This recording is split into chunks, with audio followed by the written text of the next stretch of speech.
নমস্কার বন্ধুরা, ময়দার রুটির মধ্যে একটা সিঙ্গারা দিয়ে জাস্ট ম্যাজিক দেখো। তার জন্য প্রথমেই এখানে আমি এটা আটার ডো নিয়েছি। জাস্ট চিনি, তেল আর লবণ দিয়ে ডোটা মেখে নিয়েছি, পরোটার ডো যেরকম বানায়।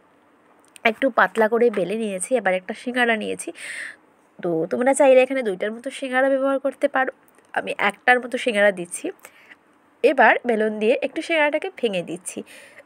তোমরা আরেকটা কাজ করতে পারো, অন্য একটা পাত্রে সিঙ্গারাটা নিয়ে প্রথমে হাত দিয়ে বা বেলুন দিয়ে একটু খুব সুন্দরভাবে ক্রাশ করে নেবে, দেন এটার রুটির মধ্যে দেবে। এটাই ভালো হবে, কারণ আমি বেলুন দিয়ে করার পর নিচের জায়গাটা একটু ভেঙে গেছিলো।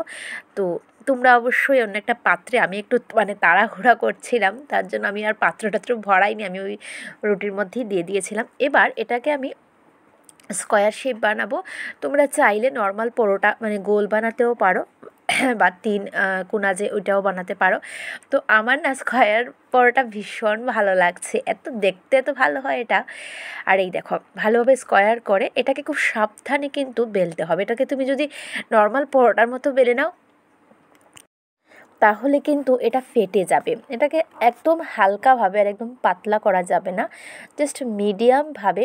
জাস্ট আমি খুব হালকাভাবে দিয়েছি, কিন্তু যেহেতু সিঙ্গারাটা আমি রুটির মধ্যেই ভেঙেছিলাম, তার জন্য আমার নিচের জায়গাটা একটু জাস্ট ফেটে গিয়েছিল।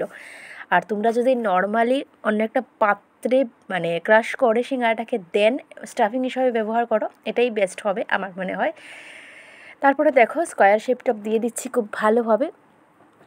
আর এই দেখো, আমি সিঙ্গারাটা রুটির মধ্যে দেওয়ায় এটা অনেকটাই ফেটে গিয়েছিলো। তো তোমরা অবশ্যই অনেকটা পাত্রে দিয়ে করবে। এবার এটাকে ভাজার পালা। প্রথমে কড়াই প্যানটাকে একটু ভালোভাবে গরম করে নেবে। আমার গলা একটু ধরা আছে, তোমরা একটু কষ্ট করে ভয়েসটা শুনে নিও। ভয়েস ওভার যখন করছি গলাটা ভীষণ ধরা, ভীষণ। তো হালকা 1.5 থেকে 2 মিনিট হালকা একটু ভেজে নেওয়ার পর যখন একটু কালার চলে আসবে, ওপর থেকে তেল দিয়ে দিচ্ছি। তোমরা চাইলে ঘি বা বাটারে ভাজতে পারো, বাটার দিলে কিন্তু এটা ফ্লেভার আরও বেশি ভালো হয়, তবে তেল দিলেও কিন্তু মন্দ হয় না। এই পরোটাটা আমাকে আমার একজন ভিউয়ার্স কমেন্ট করে বলেছিলেন যে আমি যখন গোলাপ জামুনের পরোটা বানিয়েছিলাম, তখন উনি বলেছিলেন যে সিঙ্গারা পরোটা ট্রাই করতে পারেন।